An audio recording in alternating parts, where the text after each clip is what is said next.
आग को माहिरीन ने फिर भड़का दिया। फैसला इलाके में बू फैलने के सबब किया गया।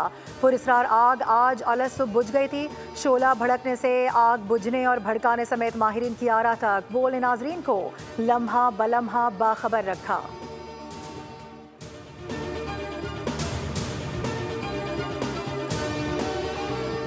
बीएपी रहनुमाओं ने मुतालबात की मंजूरी के लिए सड़कें बंद करना गैर कानूनी करार दे दिया। खालिद मक्सी कहते हैं कि सियासी जमातों को सोचना होगा, रियासत का एहतराम हम सब पर लाजिम है, रियासत को मजबूर न किया जाए। अख्तर मेंगल से दरख्वास्त है धरना खत्म करके मुज़ाकरात की टेबल पर आ जाएं।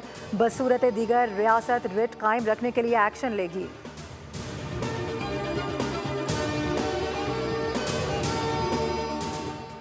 और लीबिया से गैर कानूनी इटली जाने वाली महाजरीन की एक और कश्ती डूब गई। कश्ती पर सवार 39 महाजरीन कश्ती समेत डूब गए। हादसे में 4 पाकिस्तानी भी जाम बहक हुए। महाजरीन ने 11 अप्रैल को सफ़र किया था और 12 अप्रैल को सीरत शहर के करीब डूबी।